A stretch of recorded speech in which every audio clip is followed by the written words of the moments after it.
Kauli hiyo imetolewa na mwakilishi wa mkuu wa wilaya ya Meatu mkoa wa Simiyu Godwin Buzuka alipohutubia wananchi kwenye hafla ya uwekaji wa jiwe la msingi katika ujenzi wa mradi wa maji utakaohudumia wakazi 14,074 wa vijiji vya Mwashata, Mwabuma na Baluli unaojengwa na RUWASA wilayani humo.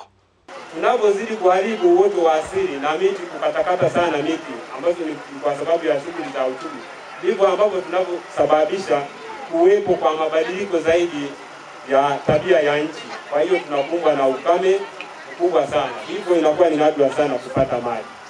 Kwa hiyo kama serikali na kwa maelekezo ya Mheshimiwa mkuu wa wilaya, anawaomba sana wananchi, tunawahitaji sana wananchi, tutunze mazingira.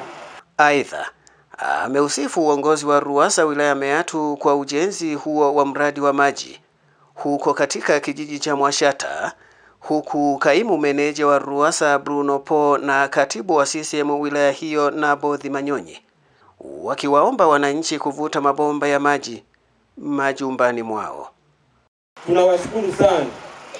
Malengo ya serikali kwa kipindi cha mwaka 2025 hadi 2030 ni kuongeza upatikanaji wa huduma ya maji safi na salama kwa wananchi waishio vijiji hadi 85%.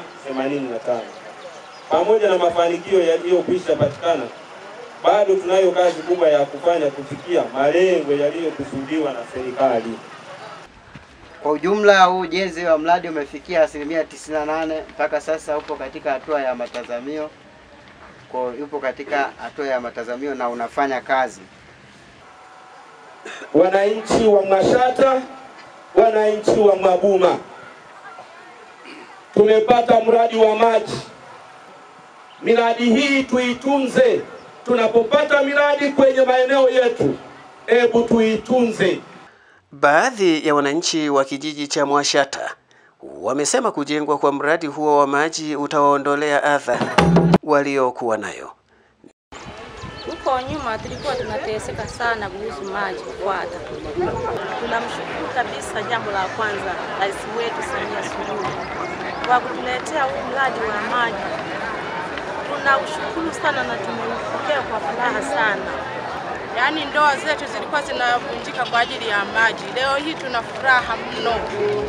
Mashallah. Nikiripoti kutoka hapa kijiji cha Mwashata wilaya ya Meatu mkoa wa Simiyu, Sitatuma.